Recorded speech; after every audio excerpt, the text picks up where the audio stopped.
Hello and welcome back to Vanisa's podcast. Today I'm going to do the 15 success tips to change. So let's start with number 1. I've always prided myself on my ability to produce lasting change in almost anyone. I had a rude awakening one day. Thought when a man I'd helped for years before to quit smoking approached me, pulled a cigarette back from his pocket and said, "You failed." "What do you mean?" I asked, curious to know what had happened. After a session, I didn't smoke for 2.5 years. But then one day, when I get stressed, I lit up and I've been smoking ever since, and it's all your fault. You didn't program me properly. Although his communication was less than elegant, this man gave me an incredible gift. He reminded me that we must take personal responsibility for our change. No one can program you. You must condition yourself. Tip number 2. Any change we make will be only temporary unless we make ourselves no one or nothing else responsible for our own change. Specifically, we must adopt these 3 core beliefs. Number 1, I must change. Believing that we should change is not enough. Number 2, I must change it. Others can coach me, but I'm responsible. Number 3, I can change it. I created what I'm experiencing, therefore I can change it. Tip number 3. What really makes change happen? It happens when we alter in our nervous system the sensation we link to an experience. As long as a cigarette gives you a feeling of pleasure, you'll be drawn to them. It's only when you associate cigarette with disgust, like ashtray mouth and death, that lasting change will actually occur. Thought we'd like to deny it, what usually drives our behavior is gut reaction, not intellectual calculation. I'm going to say that again. Gut reaction, not intellectual calculation. You may understand that chocolate is unhealthy, yet do you still eat it? Why? Because you're not driven so much by what you intellectually know, but instead by what you learn to link pain and pleasure to in your nervous system. It's a neural association, the association we've established in our nervous system that determine what we do.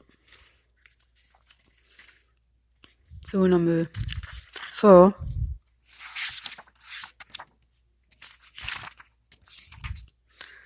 why don't most attempt at breaking a habit work? Because we address the symptom of the problem by dieting, going cold turkey, or cutting up the cricket. But if we don't eliminate its cause, it will resurface. So here's a 6-step strategy. Number 1, state clearly what you really want. Most people focus on what they don't want. Number 2, get leverage. Make change a must. Number 3, interrupt the limiting pattern. The hold, break the habit, hold on you. Number 4, create a new empowering alternative. You can't just stop a behavior or an emotion, you must replace it. Number 5, condition it until it's a new habit. Number 6, test it, make sure it works.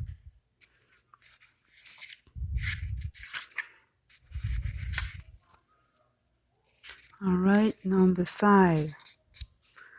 What prevents us from making a change? Some of our beliefs, both personal and cultural, can hold us back. Many people don't believe they can make a change merely because previous attempts have failed. Or they might think change has to be a long, painful process. If not, they argue, then why haven't they changed already? If you resolve a problem you've been dealing with for years in a matter of minutes, you have to face your friends and family. They might ask, if it was that easy, why did you waste time worrying about it? With all this negative incentive, we've learned to take a long time so people can appreciate our change.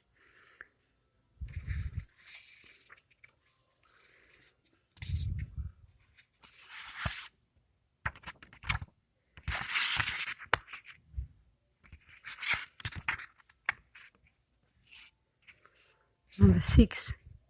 We've all been taught that quick shift in behavior, belief, or emotion can mean that they're hypocritical, fickle, or unstable. Conversely, people consider consistent are labeled trustworthy, solid, true blue, yet all these create a tremendous external pressure to preserve the status quo and continue to do exactly what is expected of us. Just realize that if you can instantly create a problem, you can just as quickly and easily create a solution. Number 7, there is nothing wrong with you. You're not broken, you don't need to be fixed. So if you constantly avoid rejection, your brain is simply doing an effective job of protecting you from pain, but completely avoiding the opposite sex also produces pain. To create a new behavior, you must simply rewire yourself. Number 8. Decide what you really want and determine what's preventing you from having it now.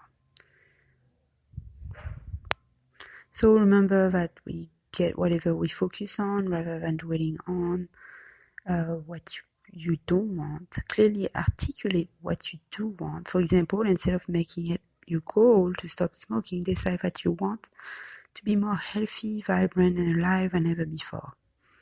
The more specific you are, the more power you will have to rapidly achieve your goal. Number 8. Have you ever noticed how when people get injured and are waiting on hands and foot, sometimes the injury don't heal as quickly? Although they really want is to recover from an injury, the pleasure of receiving all the loving attention, the permission to relax may unconsciously delay or prevent their healing.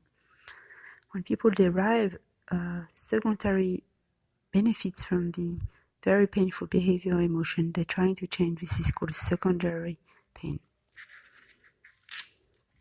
Number 9. Get leverage, associate massive pain to not changing now and immense pleasure to immediately making the change. So, example, what would this behavior or emotion cost me if I don't change? What will I miss out of my life if I don't make this shift? What is the old behavior already costing me? Number 9. Okay, here's an example. He tried almost everything to quit smoking. Nothing worked until his 6-year-old daughter walked in the room crying, "Daddy, please stop killing yourself.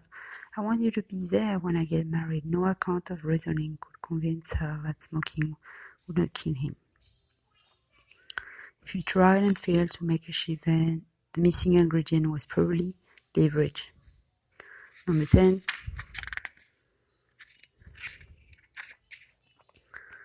Want a fair, safe strategy for shedding unwanted pain? How about this idea? Get a weight loss buddy and promise him or her and a group of other friends that you will begin a strict regimen of healthy food and enjoyable exercise.